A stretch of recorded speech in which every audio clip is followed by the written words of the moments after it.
Monsieur Atman Ayoub et Monsieur Raja Ashraf pour la présence ainsi pour tout le temps qu'ils ont réservé pour la lecture et l'analyse du rapport. Donc, Monsieur Abdelhakim, le jury vous accorde 15 minutes pour nous présenter vos travaux. Donc, je vous laisse, à vous la parole. Salam alaikum, merci c'est Khalid. Donc, c'est Mziane Abdelhakim, 5e année, filière EASY.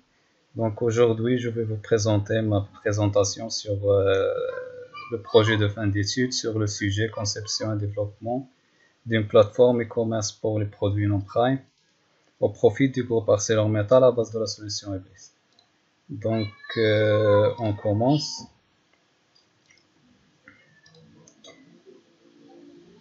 Bismillah, الذي لا يضر مع اسمه شيء في الأرض ولا في السماء وهو السميع العليم. Donc, les produits non prime, ce sont des types de produits qui sont déclassés, qui ont des défauts. Donc, on l'appelle des produits non prime au profit du groupe ArcelorMittal. ArcelorMittal, c'est notre client. Donc, sur le plan, on va voir un contexte général du projet. Aussi, on va voir la conduite du projet, qu'est-ce qu'on a utilisé comme outil pour résoudre les différentes problématiques. On va voir l'étude fonctionnelle et conception, tout ce qui est analyse. On va voir aussi la réalisation et mise en œuvre. Et on va voir l'état d'avancement et perspective. Donc, on va finaliser par une conclusion. On va commencer par la société dans laquelle j'ai passé mon stage, l'organisme d'accueil, c'est SQLI. Donc, c'est une société très connue, internationale. Donc, elle a commencé ses activités en 1990 avec 32 agences. Parmi ces agences, il y a l'agence Oujda. Aussi, 2400 collaborateurs et 238 millions d'euros en 2019. Donc, dans ces 32 agences, j'ai passé mon stage, mon PFE, dans l'agence SQLI Oujda. SQLI Oujda a une répartition de 5 skill centers. Parmi ces skill centers, il y a le skill center Java. Donc, j'ai passé mon stage sur ce skill center dans l'équipe Connected Commerce. Donc, maintenant, on va voir le client. C'est qui le client? C'est ArcelorMittal. C'est un grand client, un grand producteur d'acier dans le monde entier. Donc, il a commencé ses activités en 2006. Il a une présence dans 60 pays avec 35 agences en France. Donc, plus de 50% en France.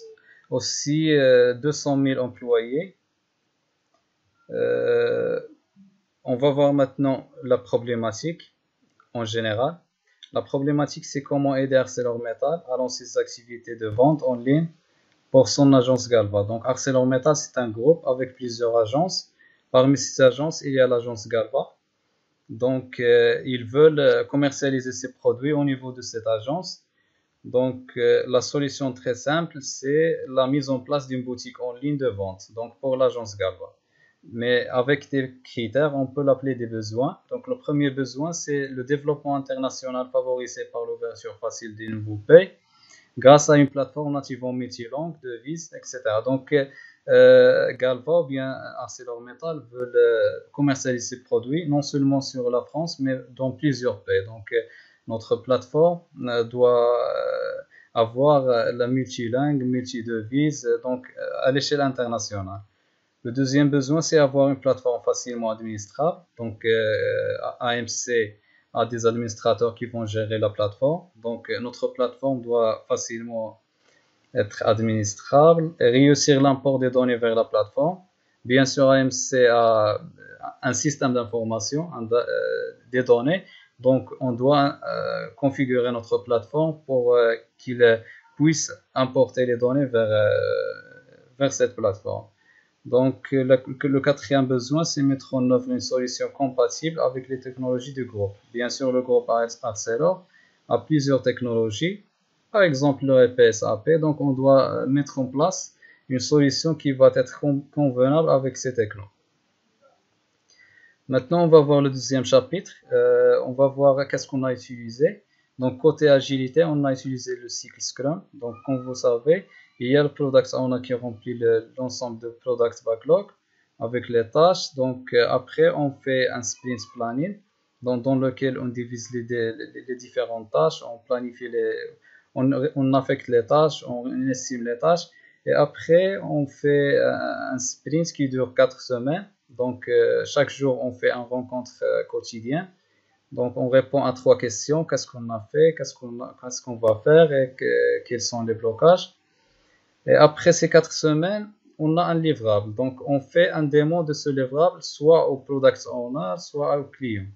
Et après cette réunion, on fait un sprint rétrospectif entre l'équipe. Donc on répond aussi à 3 questions. Qu'est-ce qui a marché, qu'est-ce qui n'a pas marché et qu'est-ce qu'on doit améliorer. Bien sûr, il y a aussi le Scrum Master. Le Scrum Master, c'est un facilitateur. Il remplit aussi le Burn-Down Chart. C'est un graphe qui montre l'avancement du projet. On va voir maintenant l'équipe Galva. L'équipe Galva, on a le Scrum Master, le facilitateur. On a le Business Analyst, le Product Owner. Et on a aussi l'expert technique. L'expert technique, c'est un collaborateur ancien SQL qui comprend bien la technologie qu'on va utiliser. Il nous développe. On a aussi l'équipe de développement, que ce soit back ou bien front. Moi, j'étais un membre de cette équipe. Et il y a aussi l'équipe de test. On va voir maintenant la répartition des sprints durant tous ces stages. Donc, on a commencé par une formation dans Java 8.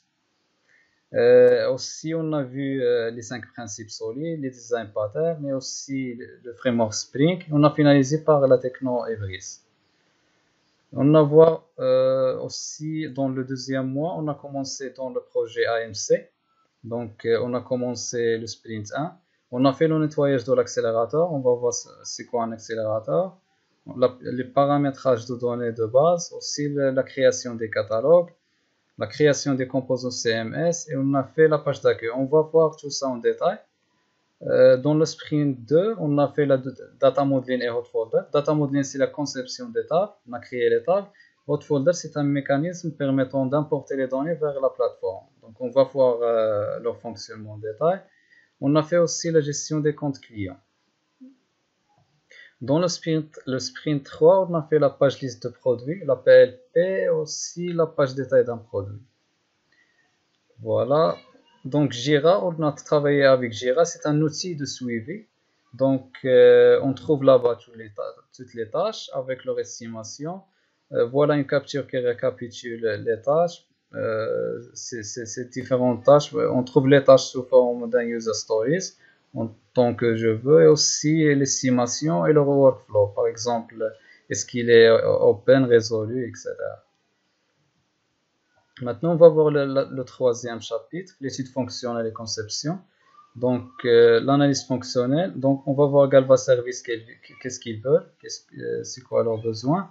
Donc, ils veulent gérer les comptes clients, tout ce qui est mot de passe, email. Ils veulent gérer aussi, créer les catalogues et les synchroniser. Donc, les catalogues, il y a 3 types de catalogues. Il y a le catalogue de contenu. Donc, c'est une notion à Ebris. Le catalogue de contenu englobe tous les sites web dans lesquels les produits vont être commercialisés. On a le catalogue de produits. Le catalogue de produits englobe aussi toutes les catégories de produits, les informations du produit. Et on a le catalogue master, c'est le catalogue principal qui englobe tous les produits.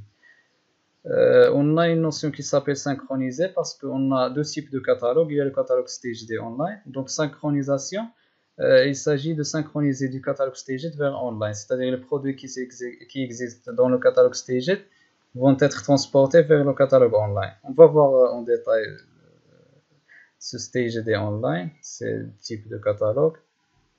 Il y a la gestion de contenu, CMS, parce que Galva a des administrateurs qui vont gérer le site web, donc on doit poser des composants CMS qui vont être administrablement gérables.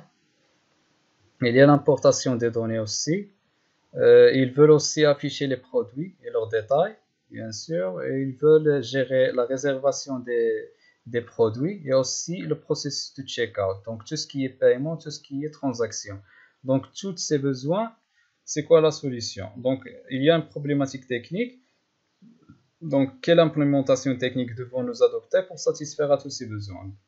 On a trouvé une hyper solution qui va être convenable, c'est la solution Ebris.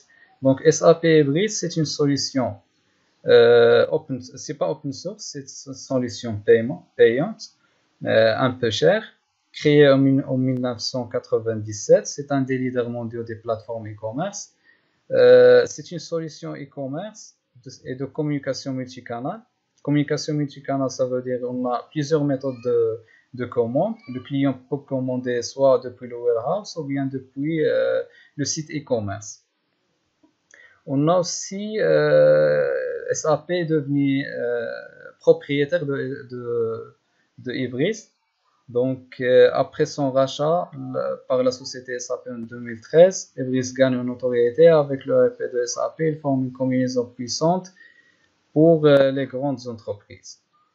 Et aussi, il y a une notion dans Ibris, c'est la sécurité. La sécurité, donc, c'est pour ça que le client décide d'utiliser Ibris, parce qu'il est très, très sécurisé et un peu cher. Donc, on va voir une notion dans Ibris qui s'appelle accélérateur. L'accélérateur, on peut dire, c'est le front de l'application. C'est dans lequel on peut commercialiser les produits. Il y a différents accélérateurs qui sont prêts dans Ibris. Des modèles. Donc, c'est un marketing B2C et B2B. B2C, c'est business to client, ça veut dire une méthode de vente dans laquelle la société vend des produits à un client, à un individu, à un particulier. Par contre, le B2B, business to business, c'est la société vend des produits à une autre société. Donc, c'est une infrastructure solide pour faire évoluer les besoins de l'entreprise. Bien sûr, parce que c'est déjà prêt, un modèle. Donc, on peut ajouter d'autres choses par rapport aux besoins des entreprises. Il répond aux normes modernes de la sécurité et de confidentialité requises par les réglementations mondiales. Comme on a dit, c'est très sécurisé. Et c'est par cette raison que les clients décident de choisir Ibris. Il y a une réduction des coûts et des délais de mise en œuvre, bien sûr, parce qu'il est prêt, des modèles déjà existent avec des produits. Nous, on fait juste des adaptations, des personnalisations. C'est pour ça qu'on va gagner une réduction des coûts et aussi des délais. On va voir maintenant la conception, les acteurs de Galva Service. On a le client et l'administrateur. En utilisant le diagramme de cas d'utilisation, on va voir leurs fonctionnalités. Donc, le client peut consulter la page d'accueil et demander la réinitialisation du mot de passe, lister les produits d'une catégorie, afficher les informations d'un produit et ajouter au panier. Tout ça sans authentification. Parce que par avance, il y a trois types de clients. Il y a le client anonyme et aussi le client professionnel qui va acheter quelque chose au nom d'une autre entreprise. Il y a le client particulier qui va acheter quelque chose à lui-même. Donc, le client anonyme peut faire tout ça sans faire une authentification. Mais pour modifier les informations personnelles, il doit s'authentifier. L'administrateur peut gérer les clients et aussi gérer le contenu du site web.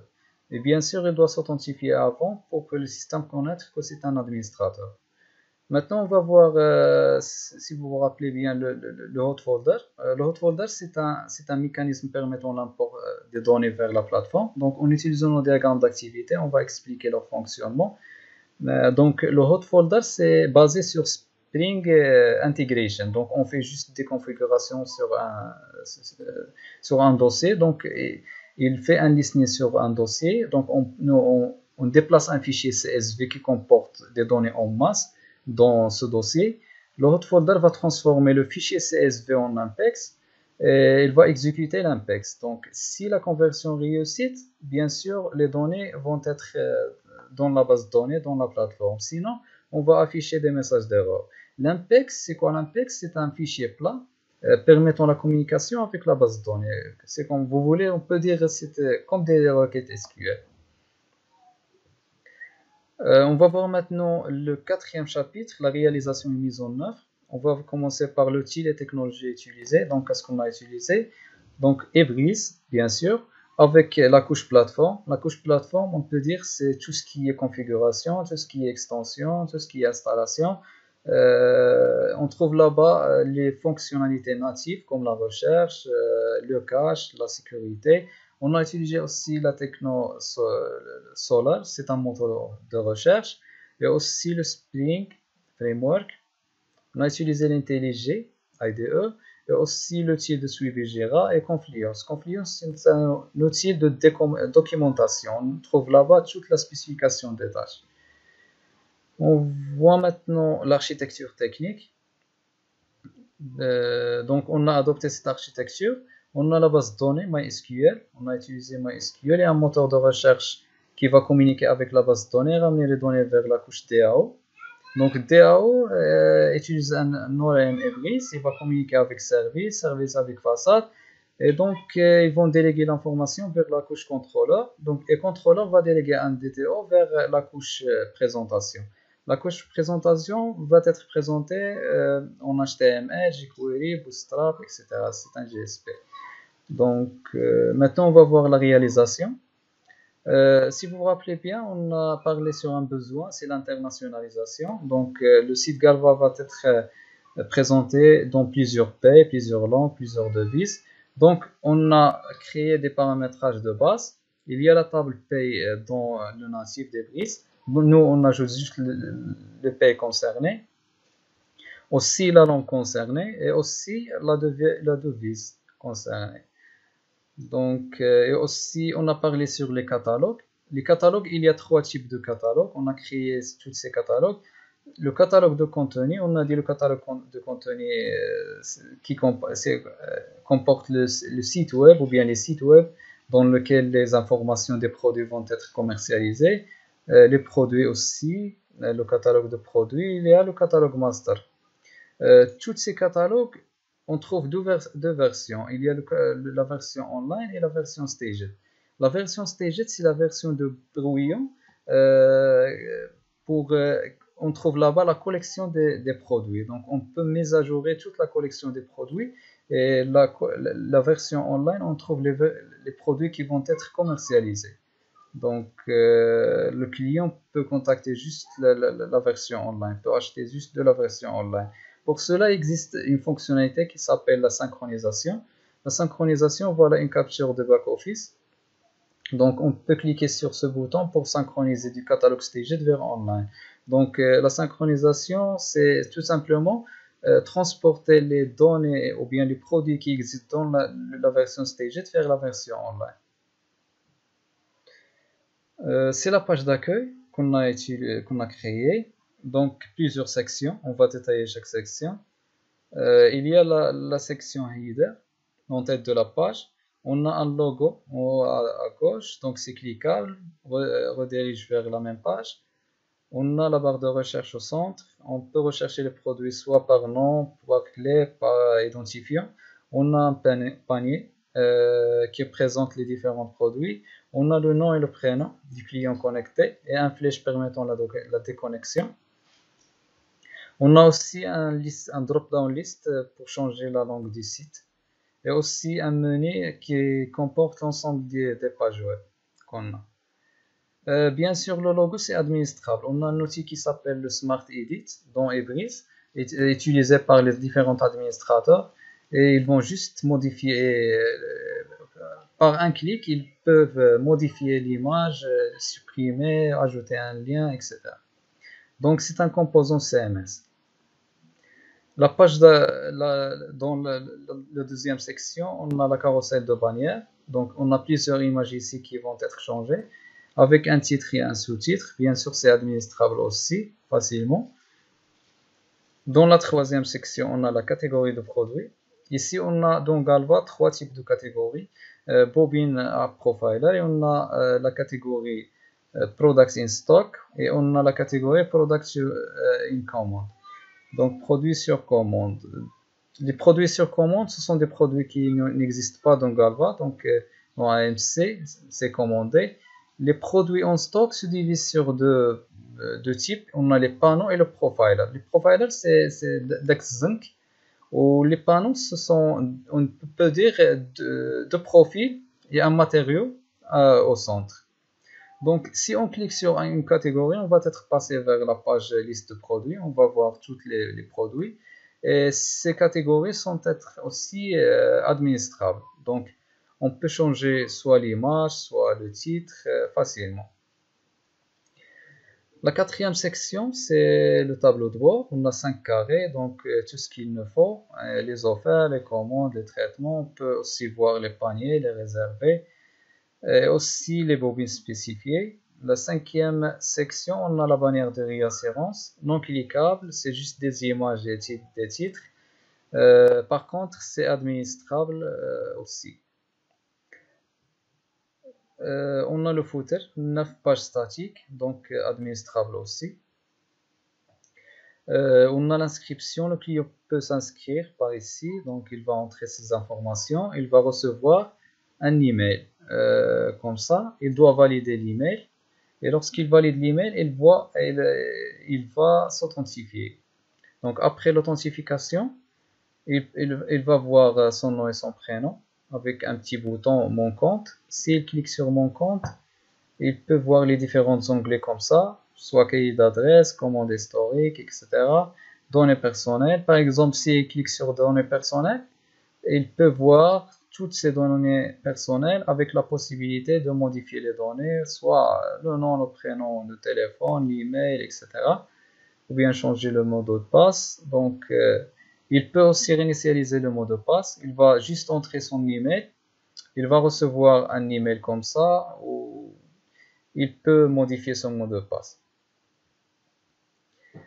Donc, voilà une aperçu côté back-office pour voir les tables là-bas. Donc, on peut voir toutes les propriétés. On a dit qu'il y a 3 types de catégories. Les produits en stock, sur commande et la bobine. Voilà les produits en stock. Le table s'appelle Galva Product in Stock. Donc l'administrateur peut voir toutes les propriétés de la table avec leur type. Il peut modifier le type, ajouter d'autres propriétés, etc. Donc c'est la page liste de produits, la PLP. Donc avec une simple recherche, on peut voir le nombre de produits trouvés. Aussi, on peut trier soit par prix, soit par nom, etc. Il y a une pagination si on a une grande quantité de produits. Aussi, on peut voir toutes les informations du produit, le nom, l'image, le prix, un bouton Add to Cart.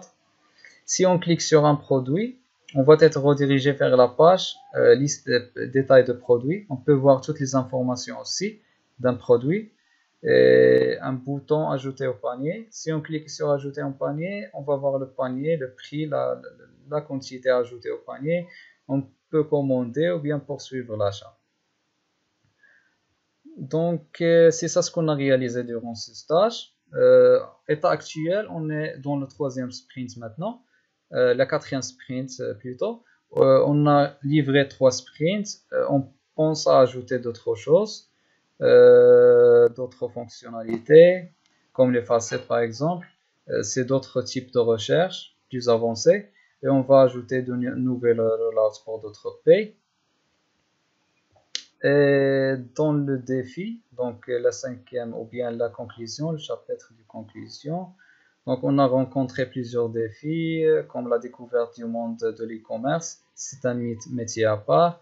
Donc, il y a des mots-clés qui sont nouvelles pour nous, comme B2B, B2C, voucher, promotion, multicanal, omnicanal, cross-canal. On a rencontré des difficultés à comprendre ce métier en avance, mais alhamdoulilah, on a fait des recherches, on a fait un grand effort pour comprendre ça et on a compris ça. Aussi, il y a la découverte de la solution Evris. C'est une solution, même si elle est basée sur Java, mais c'est une solution qui est une grande solution avec de grandes classes, plusieurs classes. On doit comprendre la logique derrière. On va pour écrire nos codes, on doit débugger pour voir les classes qui s'exécutent, etc. Il y a un peu de difficultés. Donc, alhamdoulilah, on a réussi à comprendre un peu cette solution.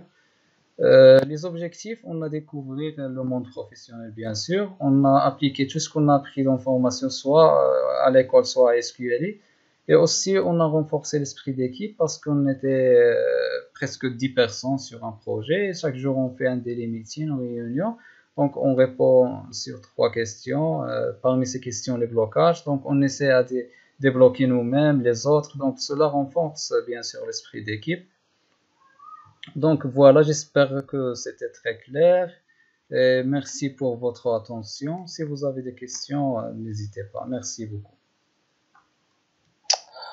Merci beaucoup, monsieur Abdelhakim, pour la présentation. Je note que la durée de la présentation, c'était 24 minutes. Maintenant, je laisse la parole aux membres du jury, monsieur Ashraf et monsieur Ayoub, pour les questions ou les remarques.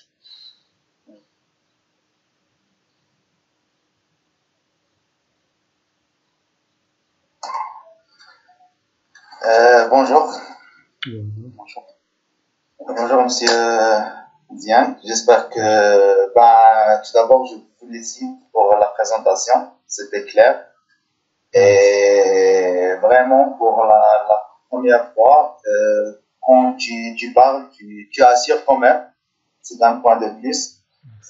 Par contre, j'ai seulement quelques questions. Donc, c'est vrai que vous parlez d'esprit d'équipe. C'est vraiment le point fort qu'on le cherche pour un jeune ingénieur.